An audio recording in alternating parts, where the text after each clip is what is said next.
I just met somebody on Facebook who has my name, and so I had to check the young brother out. He was like, "I used your name because you mean a lot to me." And I think he's from Australia or something. It's amazing. When I got, I thought people forgot about me, and I really wasn't expecting anything out of it. But I was able to reconnect with people always back to elementary school, and I even went to my high school reunion, my 40th, because I'm old now. My 40th high school reunion. So it's been a true blessing. I've gotten movie parts out of it. It's like, Patsy, where have you been all these years? But I had to do what was important to me at that time, and that was to raise my family and to raise my daughter, and I'm glad I did that. I saw you all these years later. There's a project called High and Tight, and there's Apache Ramos after having been an orphan, all this time. Oh, man, High and Tight is, I'm looking, in fact, I just spoke to, with Tech, the producer, what's his name? I wrote it down, sorry, because I don't remember things as much as I used to. Naheem Adil Kunjena, and he's telling me to say that we're going to be at a lot of festivals with the film come to 2017. And we have dinner next Saturday, but I'm pretty excited. It's my first movie where I'm the lead, so I'm looking forward to it. That's going to be exciting. Hey, didn't you guys have a Warriors reunion at Coney Island or whatever used to be Coney Island, or did I read that wrong? No, we had it last year. It was an incredible experience. I was expecting, the promoter was expecting like 1,500, and we got something like 8,000 people. I had lost my voice because, of course, people want me to say, we're going to rain on you. And I love the fans, and I had to leave eventually because I couldn't talk no more. It was like packed, and we got one coming up September 15th through the 18th.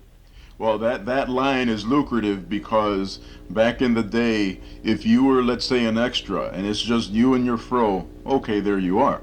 But if you have a line, a couple of things happen. You get paid, and it gives people something to remember you by. And you're right, every radio drop you've ever done, you've probably had to say, this is Apache Ramos, and we're making it rain on WCYC or whatever it was.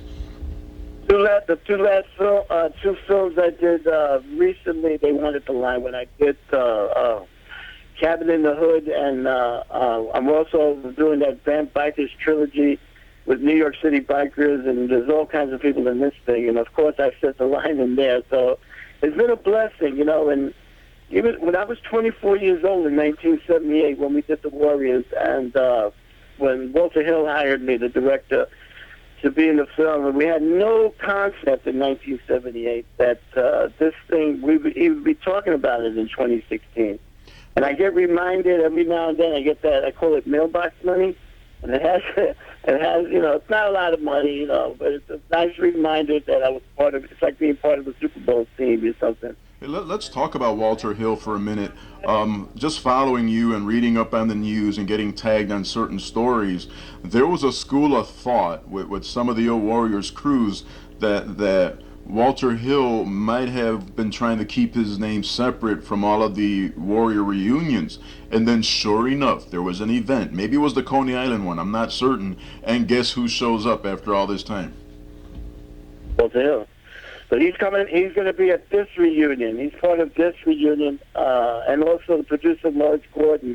In fact, out of all the films that Walter Hill has done, I've heard Walter say that he gets asked more about the Warriors than like Beverly Hills Cop, which he also directed. That's an amazing thing. I'm honored that so many people in different generations now remember the film, and it means so much to them at different times. They tell me that when they saw it or when they saw it with their father. I had a friend tell me that his late father was taking him to see Lady and the Tramp, and then the Warriors was there, and he decided to take him to the Warriors, and he always has that memory of sharing that experience. And also, his father loved my line and loved my afro because I used to rock the fro back then. And, I just recently went fishing with him, and it was just a really nice experience for us, for him to share how much the Warriors meant to him. I hear that a lot from a lot of people. How do you explain that longevity? Because on the surface, people could just say, hey, that was just a movie. And then people could also say in 2016 it was just a corny movie. It's a bunch of dudes in baseball uniforms running around looking for a gang fight.